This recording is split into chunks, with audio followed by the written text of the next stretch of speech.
Hi, how's it going? This is Resin of Collinwood for YouTube, back with another Dark Shadows video for you guys and gals. I'm here to continue my review of Dark Shadows from the beginning, episode 3, narrated by the lovely Alexander Mulkey Isles,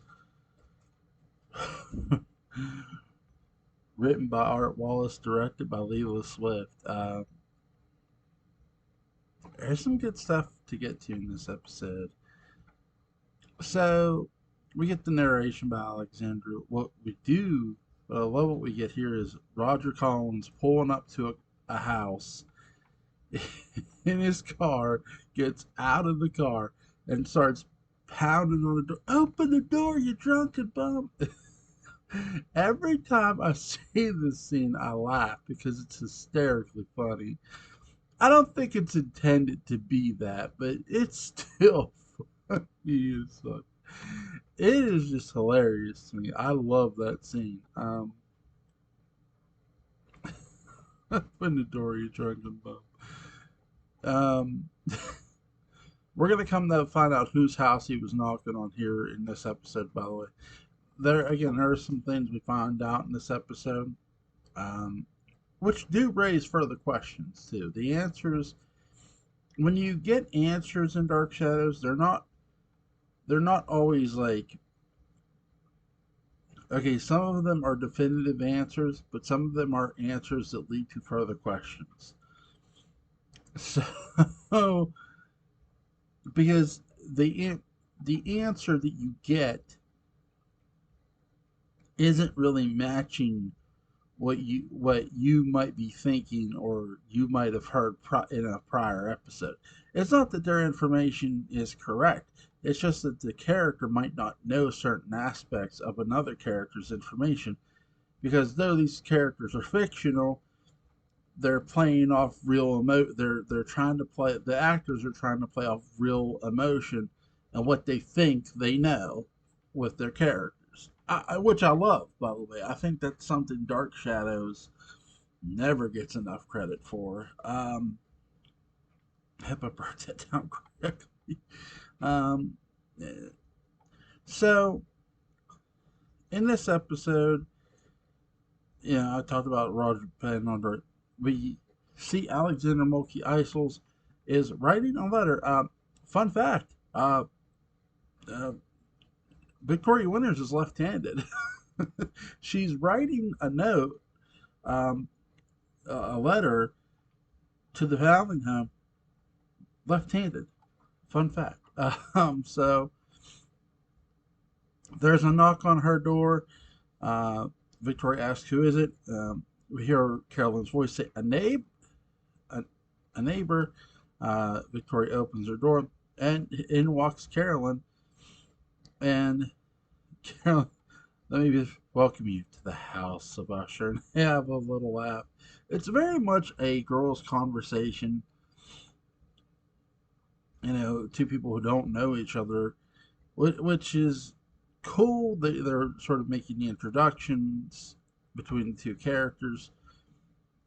You also get another new character. You get a new character in this episode. And by the way, before I continue, okay, so this is the third episode of Dark Shadows from Beginning, right?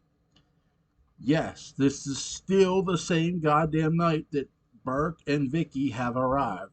And by the way, we're gonna get one more episode, which I'm gonna repeat, is still the same night. Beautiful, beautiful. Well, the reason I say that, though, before I continue my review, is I'm trying to keep track of the time in Dark Shadows. So the first four episodes are all from are all on the same take place on the same night.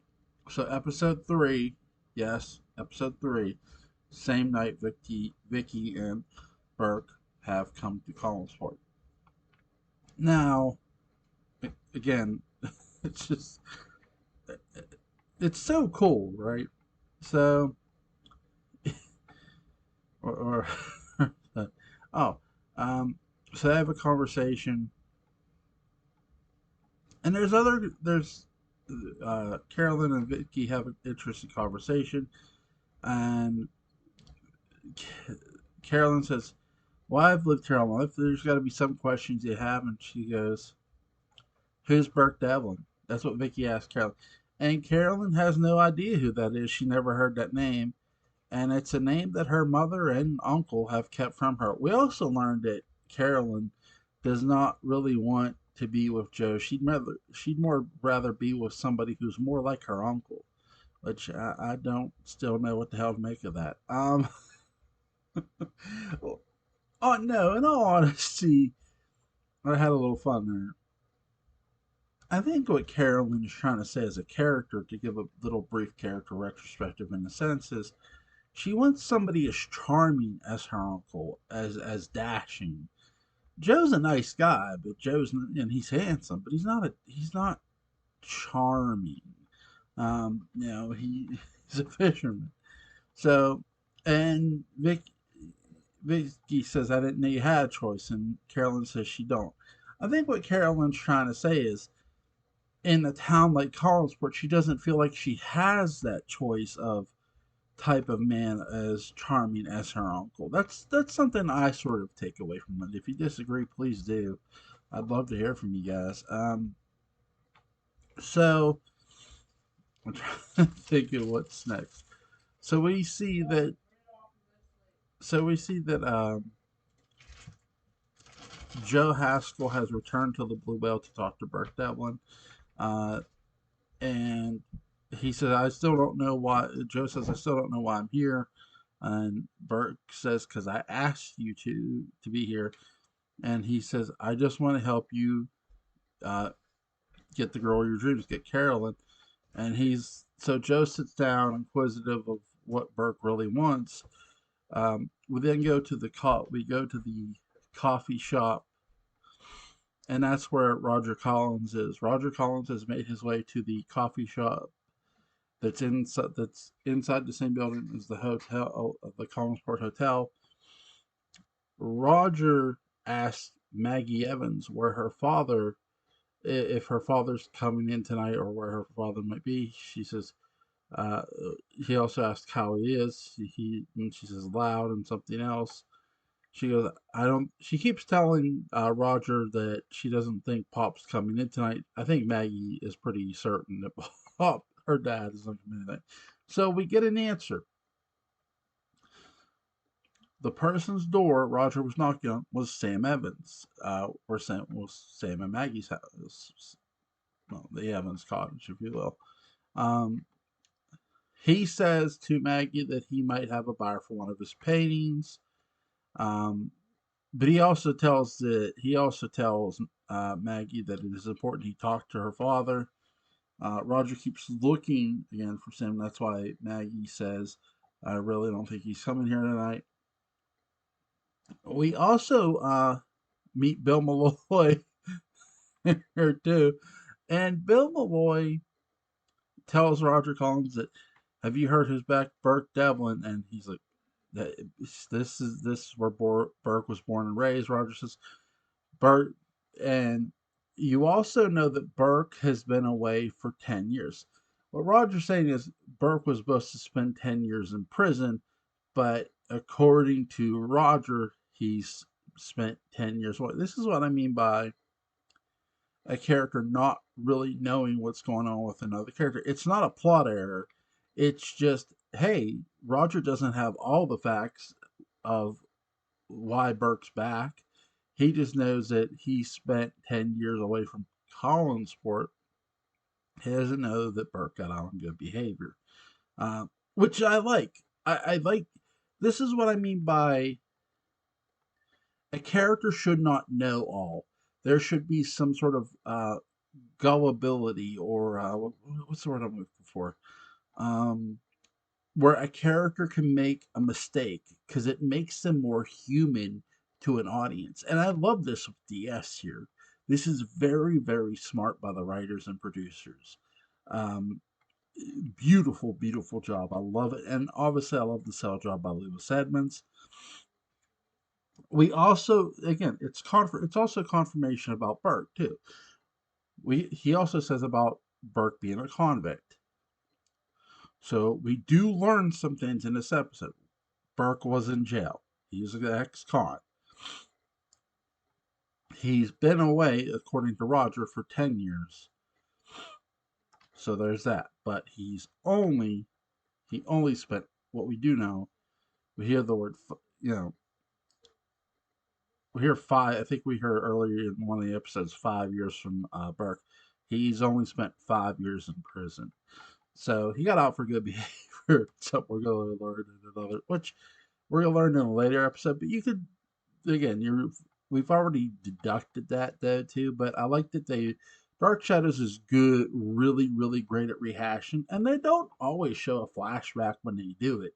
It's cool when they do show a flashback, but a flashback isn't always needed in BS for a rehash. Sometimes you just need a mention from the character who it happened to, or a character who knows about what happened or thinks they know. So there's that. Um, after Bill Malloy comes in and tells Roger this, he leaves. We also learn that Bill Malloy is the manager of the fishing fleet, that he more deals with business with Liz Stoddard. Again, they've already established in DS that Liz is in charge of everything. This is just reaffirming that. Again, it's another little mention of another character who's not actually in a scene, but oh, by the way, also isn't even in this episode. Joan Bennett is not in this episode, but it's really cool that they're mentioning her character, Elizabeth Collins Stoddard. Oh, by the way, I'll get to that. That's next. So, because there was a part I skipped there where I apologize. There's a scene where Vicky and Carolyn are down in the drawing room, and Vicky closes the doors after they enter the drawing room, and Carolyn is showing Vicky Isaac Collins. We learned that Isaac Collins is the one who founded this town. So yes, we're getting some history mention of the Collins family, not from the book. God, don't read from the book. We do. There's no book. There's no one has a page open here. We have a good, honest mention of another character, which I love, or at least somebody who is a fictional character in Isaac Collins, and we found out that he founded this town and really got them into the fishing business because he was a fisherman. I love this. This is really, really cool because you're getting to know the roots of the Collins family. We know the town's named after them. We didn't know, why until this episode. We know they run this town. Well, how did that all happen? Where did that start? We learned that it started with Isaac. Again, which is really, really cool. So they're having the conversation, and the door, you see the knob turn, and it opens. Vicky turns because Carolyn says, "I don't think my Uncle Roger would be scared." Because what Vicky tells Carolyn is that her Uncle Roger seemed scared when she mentioned the name Burke Devlin. She says that upstairs in her room. So Carolyn says, "I don't think Uncle Roger would be scared." She goes, "All right," She doesn't want to argue with Carolyn, and she turns and she sees the doors open. And Carolyn's like, "Now what?" She goes, "I'm sure I closed that door tight when we came in." And Carolyn says, "If you don't know, chat, look."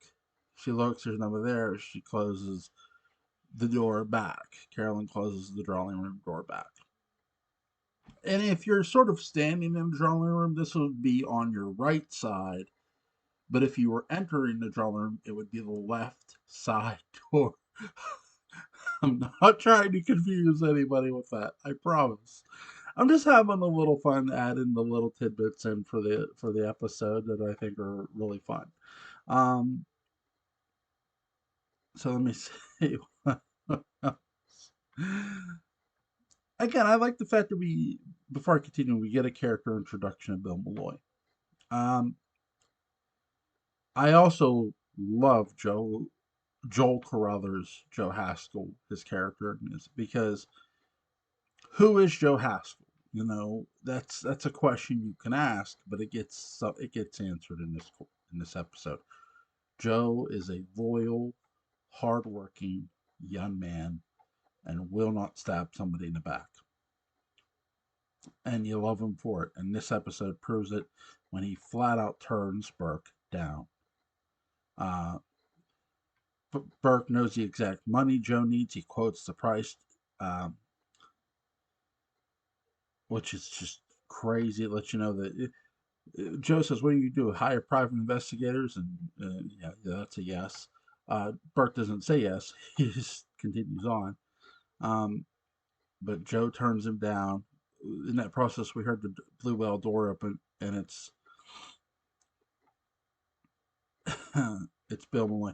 Also, a bit prior to that, Burt Devlin got a call inside from the Blue Whale to the Blue Whale. He got a call while he was in the Blue Whale, and there was Wilbur Strake letting him know, Bill Malloy's on the way. Bill Malloy's. I wonder. We all know. Listen. I'd like to think that the character Bill Malloy could take some people in a fight, and maybe Wilbur Strake's just afraid of him. It would have been really cool to see a mano a mano Wilbur Strake Bill Malloy fist fight, or just a wrestling match. I'll take either or. um, so Bill Malloy walks in, and again, of course, Burt Devlin recognizes Burt Devlin is from Collinsport. He knows Bill Malloy. He knows what he looks like. He hasn't forgotten what he looks like. He goes, "Oh, Mr. Malloy." I love Mitchell Rock in this scene. Um, and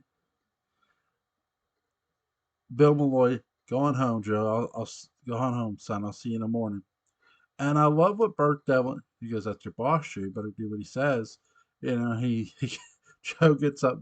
Joe Carruthers bumps it. I just think this is on purpose. I don't think this is an error. I think Joe has his character, him as his character does this to show how upset he is at what Burke was asking him to do. And if it is, again, I'm just giving you my opinion. If it is, I love it because it still lets you know, even more so, that Joe is not really too fond of what Burke was asking and what Burke's trying to do to Collins. I mean, Joe is not, nor is he stupid. He's gullible for Carolyn. I mean, but it's Carolyn. so Bill Malloy sits down across from Burt Devlin after being asked to sit down across to, and there's this interesting conversation that you know um, Burt Devlin says about we always thought there were ghosts at Collinwood. We went up there, we looked, we didn't find any, but they're there. I didn't put them there, but they're there, and I'm gonna do whatever I can to drag them out. And Burke's like, "Well, good will it do you?" And I love the lines here between these two gentlemen. And Burt Devlin just says, maybe it'll get me a lot some time back. And I find it, I really love the sort of innuendo you're getting here. What Burke is basically saying, whatever skeleton they have in their closet, I'm gonna find. They say ghost, but I just think they're using. Now you could say that they're just using the analogy to keep the haunted house in life, which they could be. That's cool. I do think there's some of that in there. As my buddy Patrick McRae and Gordon Demowski were talking to me about. Um, I love. By the way, I just want to say, you guys, I love doing these episodes. These are a lot of fun for me to do. Some of them aren't going to be as long again because I'm trying to break down everything and make sure I get everything broke down for you guys. So this episode has a very interesting end to it. Again, remember what I said about episode 4? It's the same night. This episode ends with a note that Vicky, had what is laid out on her bed, and she knew she put the note away. She says about it to Carolyn, and Carolyn says, "Vicky, whatever you do, lock your doors." And Just love this. Even Carolyn's been here 18 years. She knows this is a spooky house, and she knows David. It's just a great little. It's just such a great thing. Oh, by the way, I love the fact you see the boom mic shadow in this episode on the wall of Carolyn's room. So really cool. I'm not trying to spot out an error or anything. I just like the fact you see it. Um, Carolyn gives her the advice to keep her door locked. You know, again, Carolyn is aware of David, and she doesn't want anything to happen to Vicky. Um, and that's where this episode ends. Now, I will say that these three episodes really set up episode four very, very well. All of it. Like Art Wallace, Dan Curtis, company, they all did a great job setting up the first four episodes. And what episode four does is really, really smart because you want, up until this point, you haven't really had a confrontation in a sense. And by confrontation, you haven't had a confrontation about Burke Devlin. There's nobody, none of the Collinses knew he was back. Well, now they know. This is the episode where Roger. The last episode is the episode where Roger Collins learns from Vicky that Burke is back. This is the episode where Burke learns that a lot of people knew. He also learns that Burke Devlin has hit it big. That's another thing I didn't want to leave out. Um, that he got all three rooms on the top floor. So Burke Devlin has money. He's rich. I like to call him. This is really, really smart stuff and really, really smart writing and smart producing and directing. Great, great job by everybody. And Cy Thomas sets, I can't say enough about him. Again, my favorite set when I first saw it was the Blue Whale, just because of how neat it looked. Because the I'm pretty sure I mentioned it in a previous podcast I did, but I'll mention it here. When you first see the Blue Whale, there's not a lot of people in it. And again, this is a set. This is a set. Then there's a bunch of people, but it looks so natural, and they do a really great job with that. Lovely, lovely job by everybody involved. First three episodes. I just want to give some great shout outs to you guys. Huge shout out to Patrick McRae, obviously. Huge shout out to Gordon Domowski, my buddy John Philip Buttoncourt, Mark Gilman, um, Penny Dreadful, Don Schmidt, Susie, Mark Gilman, John Philip Betancourt. Uh, thank you all. So, first of all, thank you guys for just watching. I'm just a fan of Dark Shadows. I just love talking about it. So, um, hope you all enjoyed the review of episode three.